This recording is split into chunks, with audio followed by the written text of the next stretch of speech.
bahwa dalam kehidupan sehari-hari sastra itu sangat berkaitan erat dengan kehidupan orang Papua itu sendiri. Kehidupan orang Papua, oke. Dalam konteks ini sastra yang dikenal tersebut adalah tradisi lisan. Di Papua itu orang menganut tradisi sastra lisan.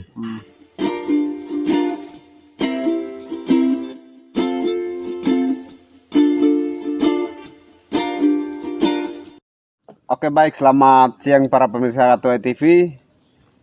Siang ini kita kedatangan salah seorang anak muda yang sangat aktif sekali soal baca, tulis untuk tanah Papua.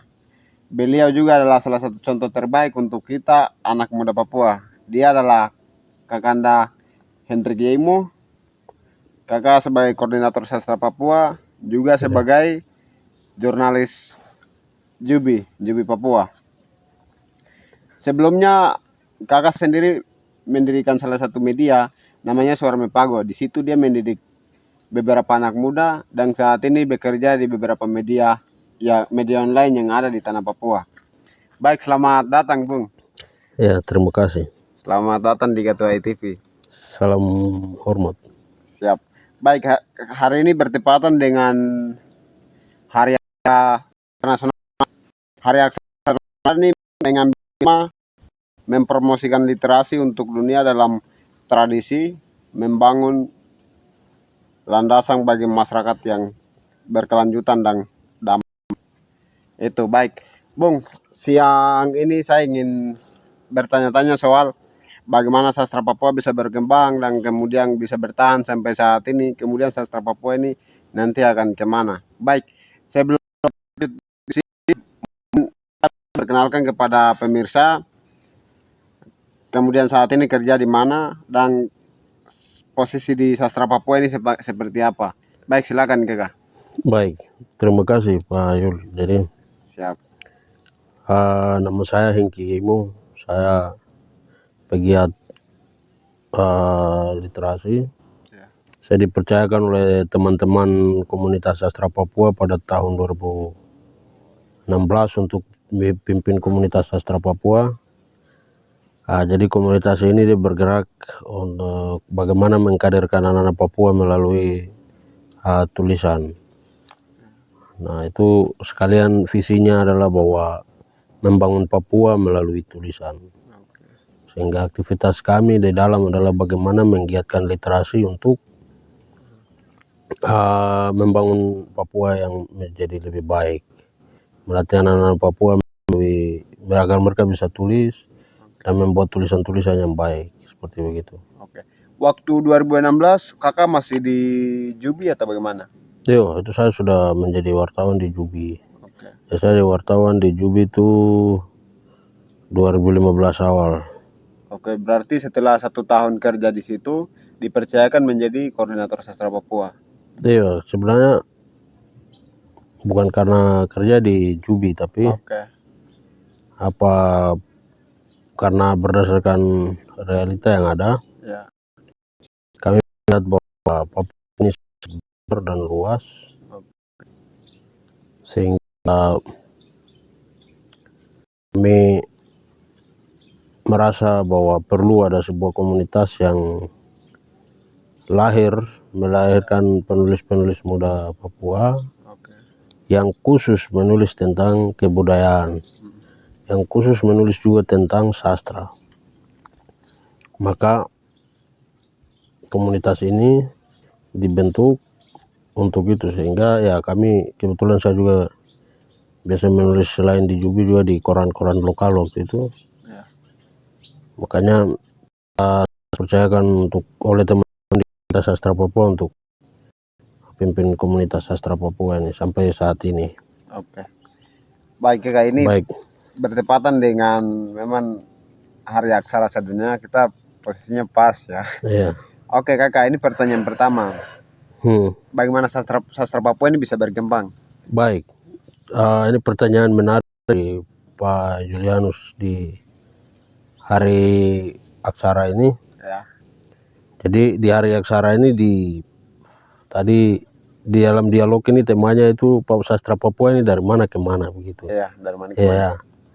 Jadi ini satu tema yang menarik yang diambil oleh Pak Julianus sendiri, bahwa jadi saya akan jelaskan bahwa sastra itu sebagai cabang seni yang merupakan salah satu unsur dari kebudayaan. Oke. Jadi karya sastra itu dia memiliki wilayah yang otonom dan mutlak dan subjektif. Jadi karena setiap orang mengalami kehidupan di Papua ini berdasarkan kesadaran akan pengalaman masa lalu, kini, dan masa depan. Semuanya itu dapat dirumuskan dalam produk-produk sastra, entah puisi, cerpen, pengalaman, artikel, opini, dan sebagainya. Nah, untuk menjelaskan perkembangan sastra Papua dari dekade-dekade, kita juga perlu menelisik perkembangan sastra itu di Papua. Jadi, nah, sastra di Papua itu sendiri, sastra sendiri itu bagi masyarakat orang Papua itu, masyarakat di Papua itu merasa asing. Ya, benar. Nah, ini sastra ini apa? Minum kopi kah? Nah, namun secara tidak sadar juga bahwa dalam kehidupan sehari-hari sastra itu sangat berkaitan erat dengan kehidupan orang Papua itu sendiri. Kehidupan orang Papua, oke. Dalam konteks ini sastra yang dikenal tersebut adalah tradisi lisan. Di Papua itu orang menganut tradisi sastra lisan atau sastra lisan. Jadi hingga saat ini tradisi sastra lisan itu dituturkan sebagai sebagian masyarakat Papua. Ya. Misalnya itu dalam cerita-cerita rakyat, mitos, legenda, pantun, fabel, cerita lucu, teka-teki, nyanyian rakyat, bahkan syair-syair yang dilantunkan saat perkabungan dalam satu keret atau klan, dalam klan itu sendiri. Nah, jadi perkembangan kemajuan dari sastra lisan menuju sastra tulis di Papua, itu dimulai dari semenjak dua orang pemuda dari Karel Willem Otto tahun 1926 sampai 1862 dan John Gotthold Geisler, atau yang sering orang Papua bilang Otto dan Geisler.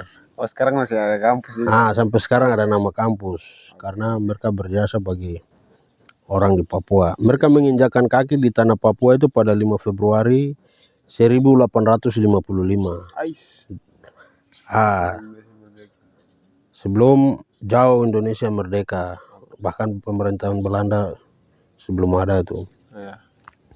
2 tahun kemudian, pada tahun 1857 itu mereka membuka sekolah pertama di Mansinam.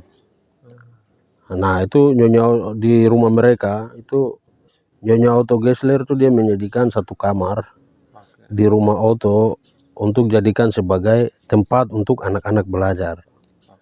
Seperti begitu. Nah, kemudian pengerjaan awal sastra itu dilakukan oleh Otto Geisler pada tahun 1857. Setelah dia membuka sekolah itu, mereka berhasil menyusun satu draft atau kata dalam bahasa Numfor yang berisi ratusan kata. Jadi mereka menyusun kata-kata dalam bahasa Biak Numfor, dalam bahasa daerah Biak. Nah, pada tahun berikutnya mereka dapat menyerahkan satu daftar yang terdiri dari 1000 kata. Nah, kedua peneliti itu datang ke Dore, atau Dore ini terletak di Teluk Undama, Papua Barat. Nah, dan mereka menggunakan kapal Etna. Nah, jadi Otto dan Geisler itu pertama itu secara sadar dan cermat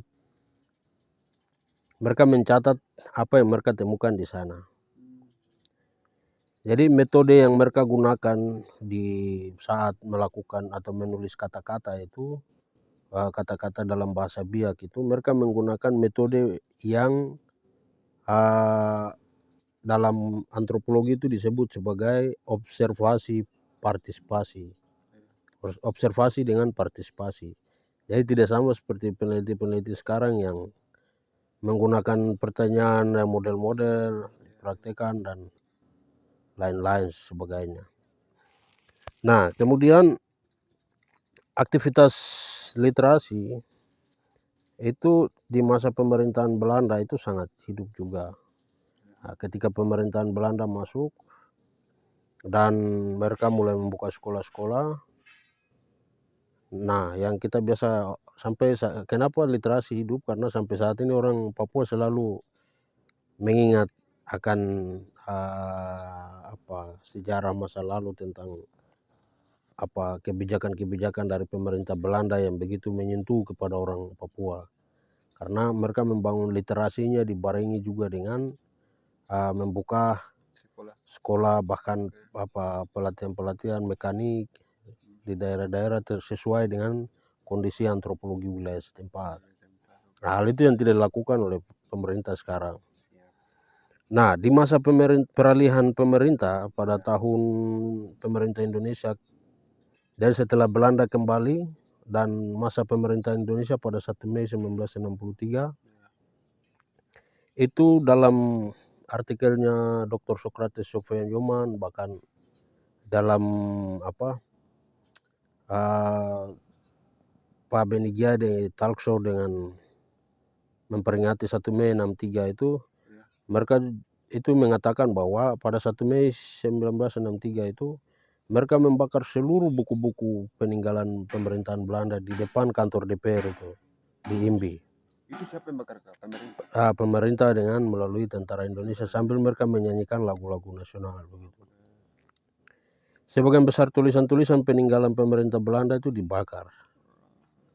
Tapi pemerintah Indonesia juga turut mendokumentasikan sastra lokal di Papua, tetapi juga menuliskan kembali sastra lokal di Papua. Jadi setelah dokumen-dokumen itu mereka bakar, lalu pemerintahan Indonesia mulai masuk.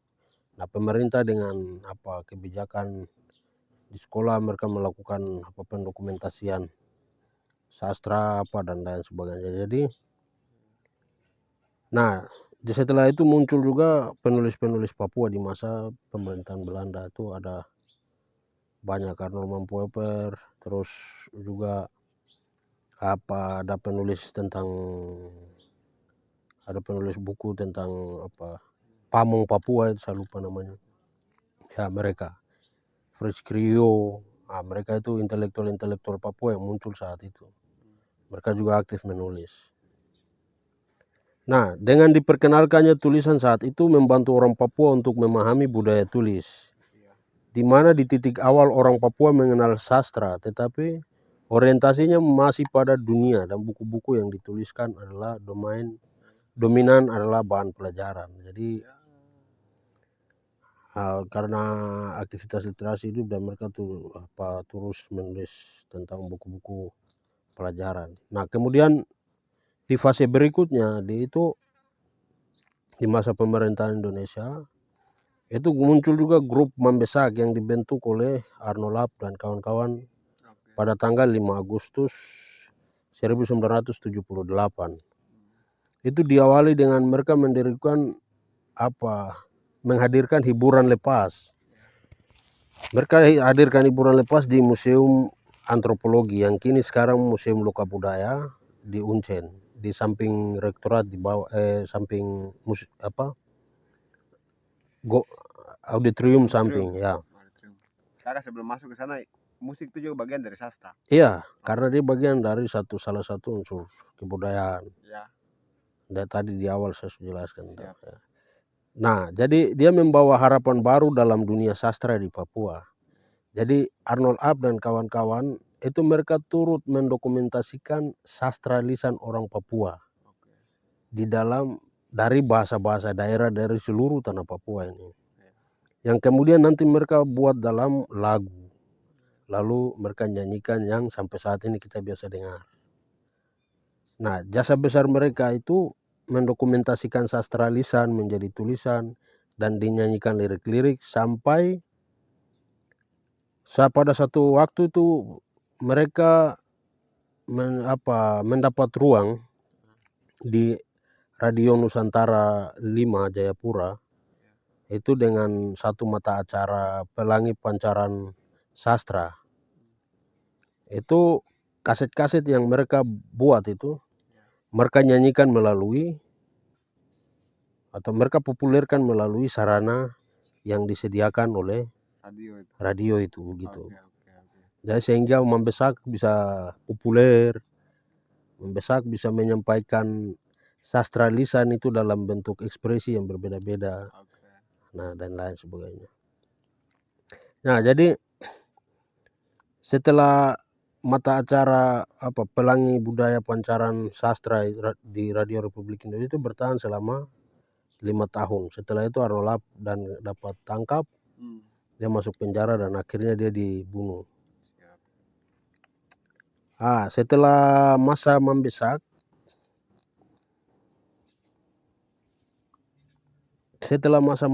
kemudian muncul mulai banyak gerakan musik, seni tari, seni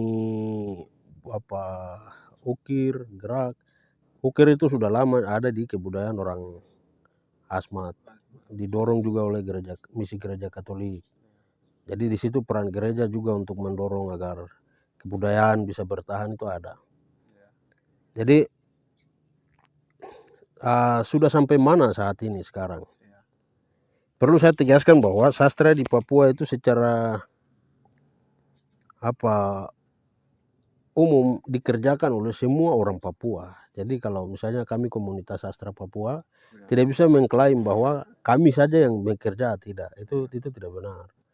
Atau misalnya hanya mereka penulis-penulis sastra saja yang menulis atau bekerja, tapi ada orang lain dengan cara yang lain, misalnya ukir. Mereka juga bagian dari mewariskan filosofi-filosofi sastra di dalam karya-karya mereka. Itu yang perlu kita lihat bersama. Karena sastra itu dia mencangkup wilayah yang luas. Siapa yang peduli atas kehidupan di Papua dengan menyelami kehidupan di Papua bisa menuliskan atau menuturkan kisah-kisah indah di atas tanah yang surga ini.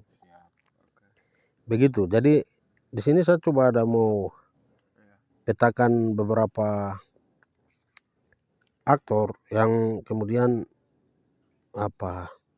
secara tidak langsung bahkan secara organisasi mereka juga melakukan menggiat mendokumentasikan sastra dan literasi. Jadi tentunya pemerintah juga telah banyak berkontribusi dalam mendokumentasikan sastra di tanah Papua, mulai dari cerita rakyat, dongeng, mitos, legenda. Kemudian ada juga mereka membuka muatan lokal. Kemudian mereka juga menuliskan soal membuka ruang-ruang seni, membuka ruang sastra di sekolah dengan ekstrakurikuler. Nah, jadi pemerintah juga punya terlibat aktif. Kemudian yang berikut adalah komunitas-komunitas dan sanggar-sanggar. Komunitas ini banyak sekali yang ada di Papua. Komunitas sastra Papua sendiri ada komunitas Fawawi Club, kemudian ada sastra Papua, ada puisi kaki abu, ada sekolah menulis Papua, ada sastra Papua Senja di Papua Barat. Kemudian ada komunitas, saya belum bisa sebutkan satu persatu. Nah, kemudian dari NGO atau non government organization atau LSM juga yang turut terlibat dalam mendokumentasikan sastra di Papua itu. Lalu saya lihat di hari ulang tahun Mambesak itu YPMD Yadupa juga turut menuliskan cerita-cerita rakyat, kemudian menuliskan kisah-kisah orang Papua, dan juga mereka juga punya sanggar. Begitu juga dengan YPMD. Di media juga ada media seperti Kabar dari Kampung dulu. Mereka menyediakan ruang khusus untuk sastra, bisa agar pegiat-pegiat sastra bisa. Jubi juga sempat membuka ruang untuk pegiat-pegiat sastra. Kalau di Cepos tuh biasa kalau lihat itu Om Cepos, dia muncul dengan mob gaya khas mereka. Kalau Jubi dia justru memberikan rubrik khusus untuk penulis-penulis Papua bisa mengeksplorasi hasil karya mereka, baik puisi, cerpen, dan lain sebagainya. Ada juga dari individu-individu. mereka ini penulis lepas tidak tergabung dalam satu komunitas, atau mereka mau menginisiasi komunitas. Banyak seperti John Waromi, juga ada Alex Runggaeri, terus Honoratus Pigai, Vitalis Go yang banyak menulis novel, kemudian Foni Arenggear, Igir Alkatiri,